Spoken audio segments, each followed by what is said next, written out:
রোজার ঈদের আগের দিন রাতে আমরা আল্লাহর রহমতে 186 জন বাংলাদেশিদেরকে আমরা ফেরত আনতে পেরেছি। যেসব ভাইরা বোনরা ফেরত আসতে যাচ্ছে, কারণ এটা বুঝতে হবে যে সবাই কিন্তু ফেরত আসতে চাচ্ছে না, কারণ তারা ওখানে বিভিন্ন জন বিভিন্ন চাকরিতে আছে।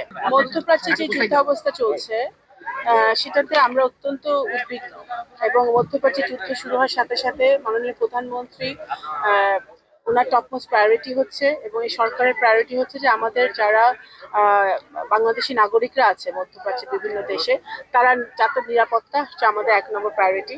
আমরা আমাদের মিশনগুলো সেখানে সকল দেশে অত্যন্ত নিবিড়ভাবে পর্যবেক্ষণ করছে। ওনারা নাগরিকদের সাথে যোগাযোগ রাখছে, বাংলাদেশিদের সাথে, তারা যেন নিরাপদে থাকে, তারা যে সকল কর্মসংস্থানে তারা কাজে আছে, তারা যেন নিরাপত্তার সাথে কাজ করতে পারে, সেটা আমরা আমাদের মিশনগুলো দেখছে।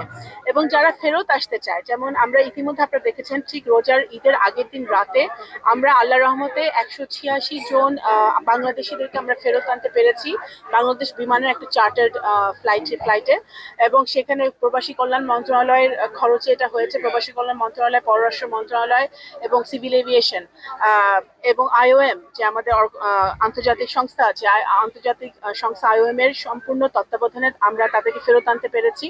এবং এই সমস্ত দেশ, যে সমস্ত দেশে আমাদের বাংলাদেশি ভাইরা আছে, বোনরা আছে, তাদের সহযোগিতা ছিল তাদেরকে ফেরত আনতে। সুতরাং আমরা বাংলাদেশ সরকার অত্যন্ত সচেষ্ট আছি যে আমাদের যেসব ভাইরা বোনরা ফেরত আসতে যাচ্ছে, কারণ এটা বুঝতে হবে যে সবাই কিন্তু ফেরত আসতে চাচ্ছে না, কারণ তারা ওখানে বিভিন্ন জন বিভিন্ন চাকরিতে আছে।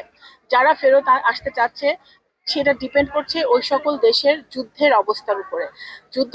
তারা যদি নিরাপদে থাকে, তারা প্রেফার করছে ওই দেশে থেকে তারা কাজটা কন্টিনিউ করতে। কিন্তু যারা ফেরত আসতে যাচ্ছে, যাদের জীবনের ঝুঁকি আছে, তাদেরকে আমরা সরকারি খরচে চার্টার্ড ফ্লাইটে করে যতগুলো ফ্লাইটই লাগুক আমরা তাদেরকে ফেরত নিয়ে আসবো। এবং যারা ওখানে আছে তারা যেন নিরাপদে থাকে, সেটা আমরা সর্বোচ্চ চেষ্টা করছি।